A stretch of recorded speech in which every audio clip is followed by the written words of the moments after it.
Do you believe people can really change? Or do they just get better at hiding things? I never forgot the way my mother stirred her tea that morning, as if the motion of the spoon could somehow soften the weight of what she was about to say. The clinking of metal against porcelain was the only sound in the room for a moment, until she finally spoke in that calm, calculated tone of hers, the one she reserved for moments when she needed to make you believe something cruel was actually a favor. "Lena," she said without meeting my eyes, "we've been thinking, maybe it would be good for you to take a gap year. Just to work a bit, save some money, figure out what you really want before jumping into college. It's a smart choice, honestly. So many kids rush in and waste time. You'd be ahead of the game." There wasn't a single word in that sentence that said we can't afford your tuition, or we're choosing your brother's future over yours, or we think you're not worth the investment, but I heard them all, loud and clear, woven between the lines like poison mixed into honey. I wanted to ask the obvious question, the one that clawed at my throat and burned in my chest, but I didn't. I didn't ask why the money wasn't there for me. I didn't ask why it suddenly made more sense to delay my dreams while Jake, my younger brother with a mediocre transcript and a talent for charming adults, was already talking about early applications to 3 different state schools. I didn't argue. I just nodded, smiled like a good daughter does, and told them I understood. But inside, I didn't understand. Not even close. See, I had done everything right. I studied like it was religion. I skipped parties, turned down dates, and sacrificed every ounce of my free time to chase the idea that hard work leads to reward.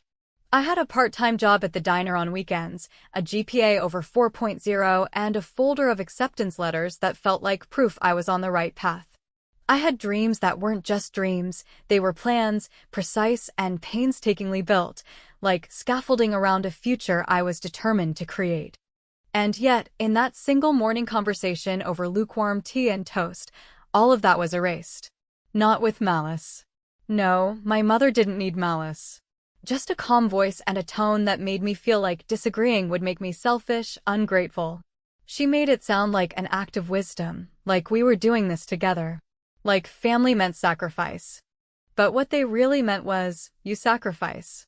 Jake shines. What made it worse was how ordinary it all seemed to them. My father didn't even look up from his newspaper when she said it. He just mumbled something about how college debt can be a real killer, as if he hadn't promised me since middle school that I'd be the first Harper to walk across that stage in a cap and gown. His words were a shoulder shrug wrapped in logic, the kind of logic that excuses 1,000 small betrayals under the name of what's best for everyone. In the days that followed, my brother got a new laptop for college research and a fancy new backpack that still had the tags on it a week later. Meanwhile, I dug my old server shoes out from the back of my closet and started picking up extra shifts at the grocery store down the street. My parents called it being responsible. I called it the beginning of something else, something I didn't quite have a name for yet, but I could feel it settling in my bones like cold. Then, one night, about 3 weeks into my gap year, I came home early from work and heard them talking in the living room. My mother's voice was low, but it carried. "Honestly, I think it's for the best. Lena's not ready. She's book smart, sure, but she's not like Jake. He knows how to talk to people. She's not built for the real world yet." I stood in the hallway frozen, my fingers still curled around the edge of the doorframe. I didn't step in. I didn't cry. I didn't scream or slam anything like they would have expected if I were too sensitive, the way they always joked I was. No. I turned around, walked quietly to my room, and sat down on my bed, staring at the wall like it might give me an answer. I didn't sleep that night. I didn't even try. Instead, I replayed the conversation over and over in my head, the way she said she's not built for the real world, like I was some faulty product they'd accidentally ordered. Like Jake was the shiny model worth investing in. I started thinking about all the things I didn't say, all the moments I let slide. I thought about every time I smiled and said, "It's okay," just to keep the peace. Every birthday where Jake got exactly what he asked for, while I got sentimental gifts and a cake made from a box mix. Every school play or debate or award ceremony they missed because work ran late, but they somehow never missed a single one of Jake's basketball games, even though he barely made varsity. And for the first time, I felt it, not anger, not even sadness. It was something colder, more surgical. Resolve. That was the night I started planning my exit. The next day, I went online at the public library during my lunch break and pulled up the financial aid section for a college 2 states away. It wasn't the dream school I'd hoped for, but they offered scholarships for low-income students and had a strong program in what I wanted. I filled out everything in one sitting, hands shaking slightly, heart pounding like I was robbing a bank. I didn't tell a soul. Weeks passed. I worked. I saved. I lied, told my parents I was just trying to figure things out. They nodded approvingly. "Good girl," my mom said once, patting my hand like I was a toddler who finally ate her vegetables. But I already knew something they didn't. I was done waiting for them to remember I was their daughter too. I was done hoping they'd see me standing there, hungry for more, deserving of more. I didn't want their permission anymore. I wanted out. And when I got that acceptance letter in the mail, with a full scholarship offer in bold print, I didn't jump or scream or run to show them.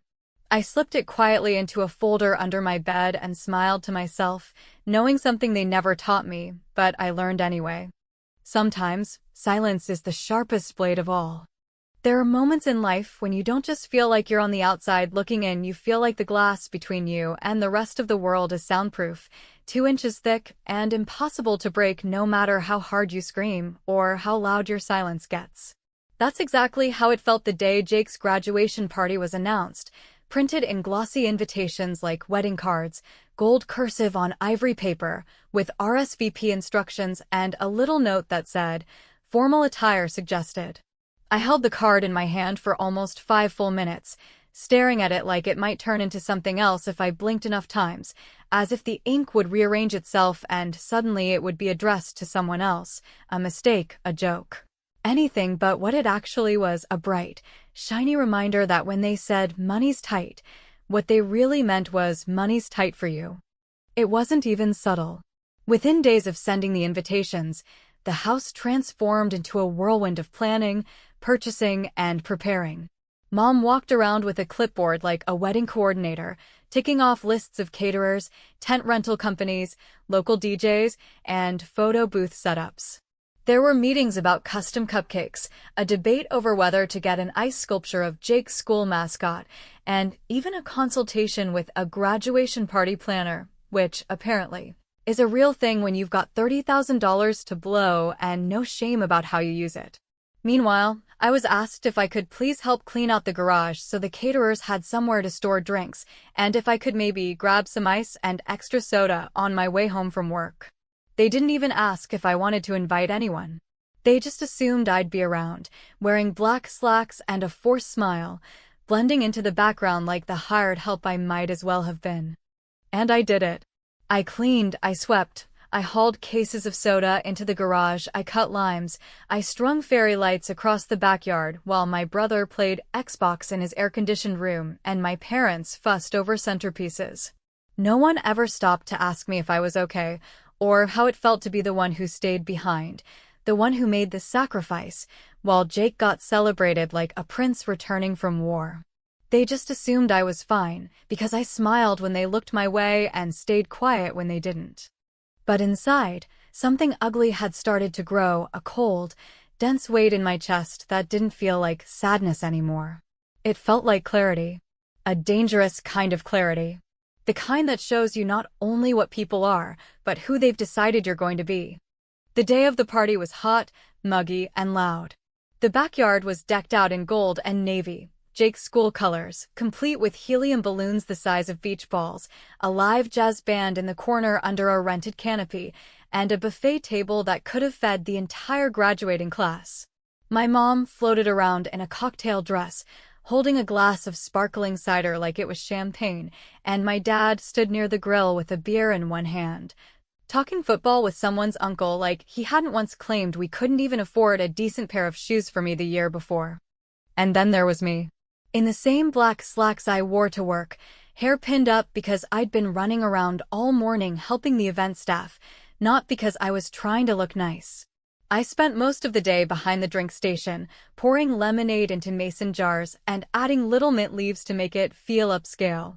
People came and went, laughing and smiling and complimenting Jake on his bright future, while he walked around like he was already halfway to Wall Street, wearing a tailored blazer and polished shoes I'd never seen before.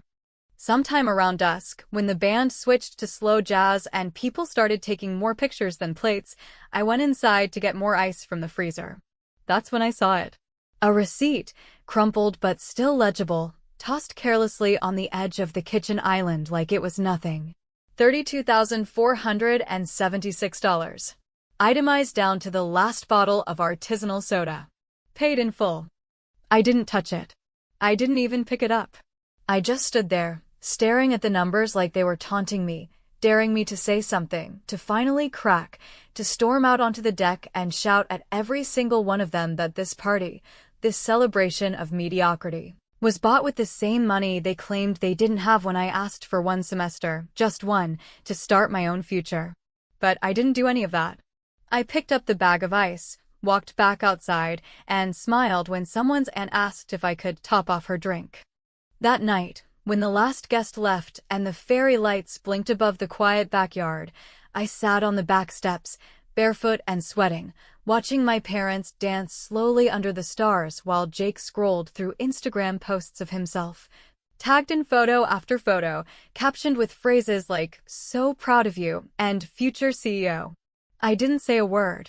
I didn't cry. I didn't even flinch. Because by then, I'd already made the decision. And it wasn't that I was going to leave. It was that I was never coming back. There's a specific kind of silence that follows betrayal, not the loud, dramatic kind with slamming doors and tearful confrontations, but the heavy, suffocating quiet that settles in when the people you love the most look you in the eye and pretend not to see the wound they've inflicted. It's the kind of silence that doesn't ask for attention, doesn't seek revenge, doesn't even scream for acknowledgement. It just builds, layer by layer, until it becomes a wall so thick nothing can get through, not even guilt. And after Jake's $30,000 party, after the music faded and the rented tuxedos were returned, after the compliments and congratulations stopped echoing across our backyard and the leftover cupcakes sat stale in the fridge, I stood in my tiny bedroom with the lights off and realized I was done waiting for things to change. So I just left. It didn't happen in a rush, and it wasn't some dramatic escape in the middle of the night. I didn't throw clothes in a duffel bag or run down the driveway barefoot, because that's not how people like me leave. We don't run, we dissolve. One step at a time. One plan after another. One lie at a time, sweet and believable, wrapped in just enough truth to make everyone comfortable. I told my mom I was picking up more hours at the store. I told my dad I was taking a bookkeeping class at the community center. I said I was trying to find my direction, which seemed to please them both, because it sounded like I was still lost but trying, and that gave them permission not to look too closely. What I was actually doing was packing my life into the smallest pieces I could manage: transcripts, financial aid forms, application essays, bus schedules, secondhand suitcases, and one single acceptance letter I hadn't dared to show them.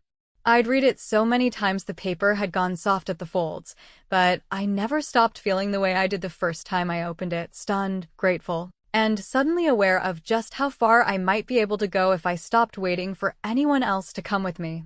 The college was small, out of state, nothing fancy, nothing that would have impressed the neighbors the way Jake's choices did, but it had a solid academic program, offered me a full ride based on merit and need, and more importantly, it was far enough away that I could start over without their shadows hanging over me like unpaid debts. I found a cheap room to rent off campus through a student housing board, shared bathroom, cracked window, and the faint smell of mildew in the hall, but it was mine. I applied for a work-study program before I even set foot on campus, and 2 weeks after I got there, I had a job shelving books in the basement of the university library, where no one knew who I was, what I had given up, or how many lies it had taken to get there. And the craziest part? They didn't notice. I left a note on the kitchen table. Not a letter. Not an apology. Just a few lines scribbled on the back of an old grocery list, taking some time to figure things out. I'll be safe. Don't worry.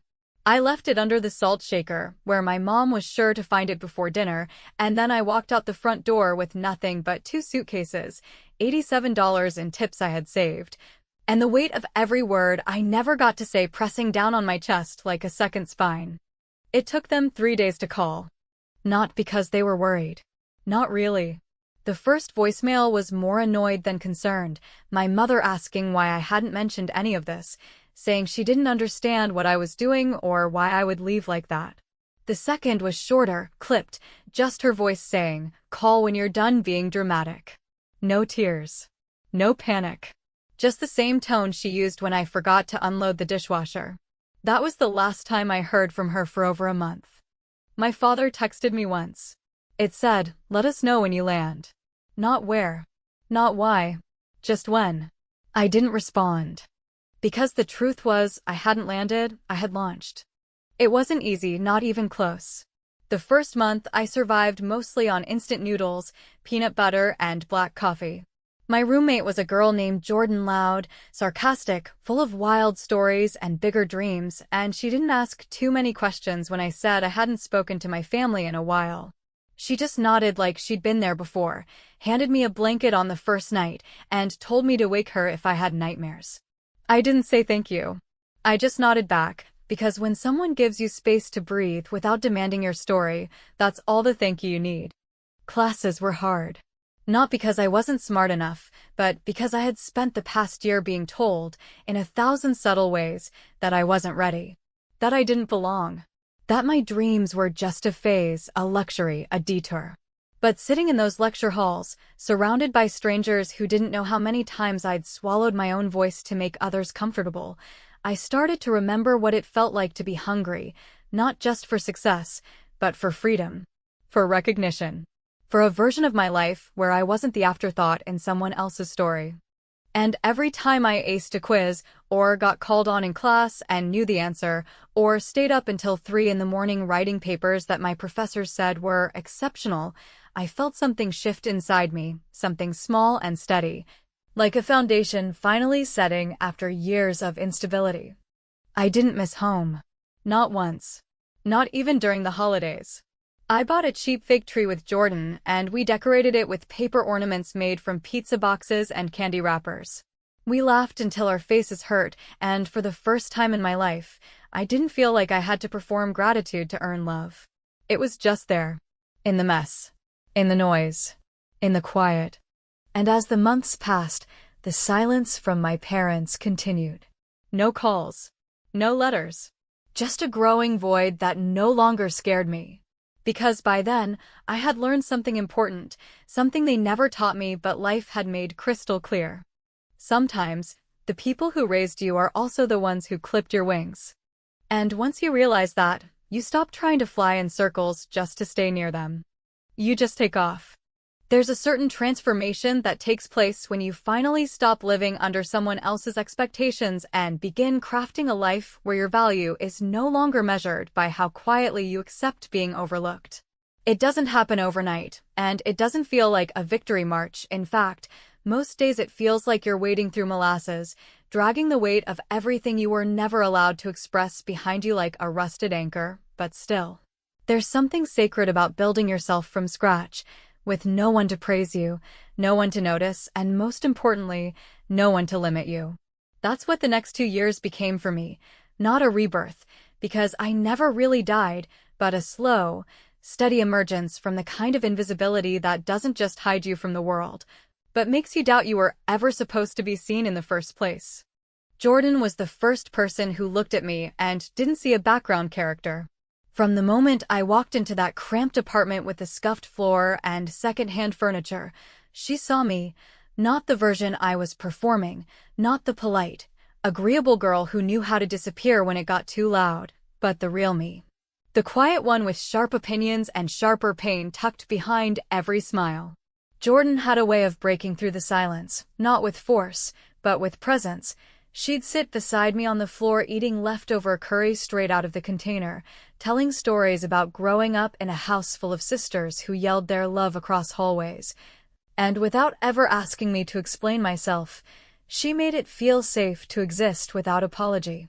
She taught me how to laugh again, not the careful, contained laugh I had perfected at home, the one that didn't draw attention or take up space, but the kind of laugh that burst out unexpectedly, loud and honest, the kind that caught in your ribs and refused to be swallowed back down.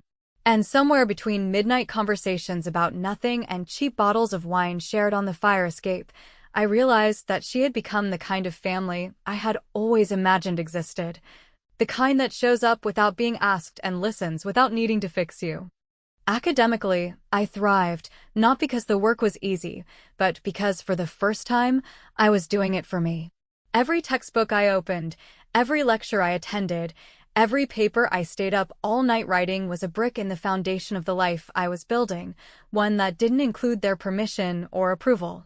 I poured myself into my studies with the kind of intensity that only comes from having something to prove, not to the world, but to yourself, because no one else had bothered to believe in you.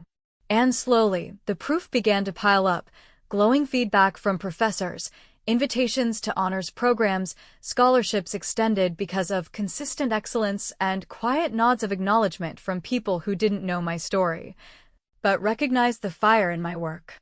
Still, the silence from home persisted like a hum in the background, never loud enough to drown me, but always there, reminding me of the space I used to occupy in a family that never really saw me. I didn't hear from them on my birthday, not even a text. No cards at Christmas, no calls during finals, nothing on the anniversary of the day I left. And while I told myself I didn't care, that their silence was a blessing, a final confirmation that I had made the right choice, there were moments, brief, flickering ones, where it cut deeper than I wanted to admit. Sometimes, I'd watch Jordan FaceTime her mom, hear them argue about something ridiculous like laundry or cooking too much pasta, and I'd feel a strange kind of grief for the fights I never had, for the arguments that might have meant someone cared enough to try. But I never let it show. I kept going, because forward was the only direction that didn't hurt. By my final semester, I had made the dean's list 5 times, secured a research assistant position that paid better than I could have imagined, and was nominated to speak at graduation, not as valedictorian, because our school didn't do that, but as a featured student whose story represented resilience and academic integrity. When the nomination email came in, I sat at my desk for almost an hour, just staring at the screen, unable to breathe, because all I could think about was that kitchen table, that tea-stained morning when my mother told me to take a gap year because we just can't afford it right now, and how those words had tried to shrink me into someone who didn't ask for too much. I didn't reply to the email right away. I closed my laptop and walked out onto the fire escape, sat down with a blanket wrapped around my shoulders even though the air was warm, and let myself feel the weight of everything that had brought me to that moment, not just the victories, but the loneliness, the doubt. The nights I fell asleep wondering if I had made a terrible mistake by choosing myself. The next day, I sent in my confirmation to speak. I didn't tell anyone from home. Not because I didn't want them to know, but because by then, I understood that some people don't deserve a front row seat to your redemption arc, especially if they played a role in the wreckage you had to crawl out of. A few weeks later, a standard email went out to all graduates with RSVP instructions for the ceremony.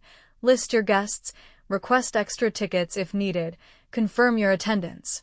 I opened it, scrolled down, and paused at the section labeled Family Attending. The box was blank.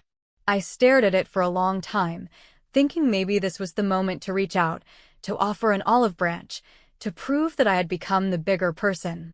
But then I remembered the silence, the absence, the party, the receipt, the way they looked at me when they thought I wasn't listening, and I realized that choosing peace doesn't always mean making room for the people who disrupted it in the first place. So I left it blank. No guests. No reservations. No audience for my triumph, but the people who had earned a place beside me. And in that decision, I felt more seen than I ever had in that house I used to call home. There are moments in life that don't feel real when they happen, moments that unfold in slow motion, like the universe has decided to stretch out time just long enough for you to finally see yourself clearly in it, whole, unbroken, and entirely removed from the story that was once written for you by people who couldn't imagine you outside the frame they built. Graduation morning was one of those moments, not because it was grand or perfect or free of nerves, but because it was mine, entirely and without negotiation. Claimed from the wreckage of years spent playing a role in a family script that had no room for my name on the marquee.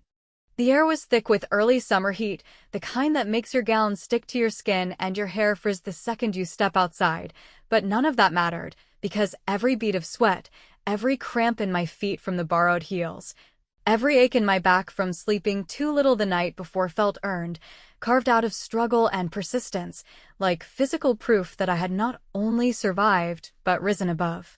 I remember the sounds more than anything, the buzz of voices, the sharp squawk of names being called over a crackling PA system, the bursts of applause that came in waves, some polite, some explosive, all layered over the soft, humming nerves of 1,000 students waiting for their moment.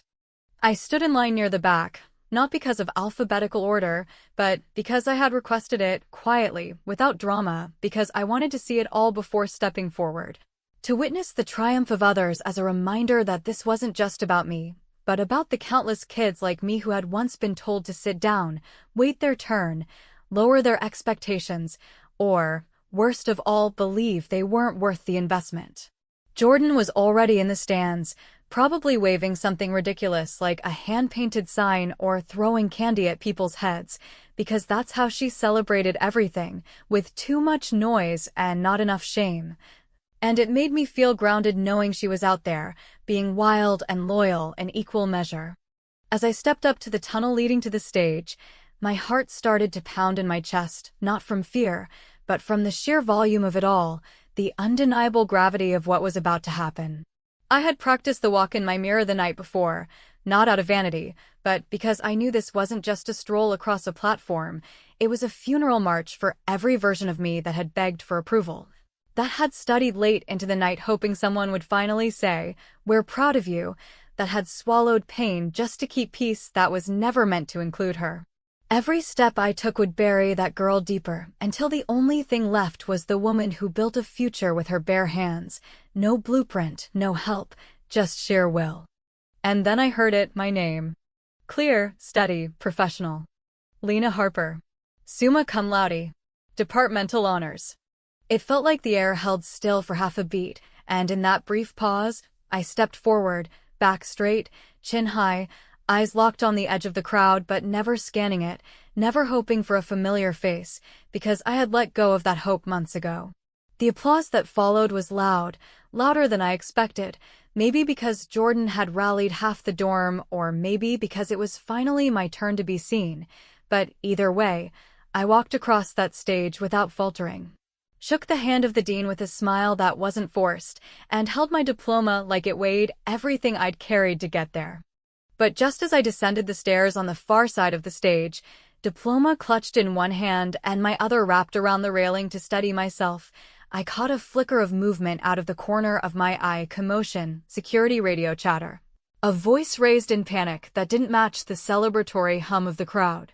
I turned, slowly, and saw her, my mother, standing outside the perimeter of the stadium, separated from the entrance by 2 guards and a velvet rope, her hands clasped around the edge of the barrier like it might fall open if she just pleaded hard enough. She was crying, real tears, not the performative sniffles I remembered from years of emotional manipulation, but the kind that streak your makeup and make your voice crack as you beg strangers to let you fix something you finally realize you broke too late. She was yelling my name, her voice cracking in that high-pitched desperation that used to make me drop everything and run to help, run to fix, run to make her feel better, like I owed her comfort just because she called herself my mother. But this time, I didn't move. I stood there, still in my gown, diploma in hand, heart beating slow and sure like it finally belonged to me, and watched as she pleaded with a security guard who kept shaking his head, pointing to a clipboard, explaining that the guest list was closed and credentials were required. She turned in frantic circles, scanning the crowd, probably looking for anyone who would vouch for her, someone who'd say she was important enough to be let inside, to witness the moment she never believed I'd earn. But there was no one. Just me. Standing there. Watching. She didn't see me. Not at first.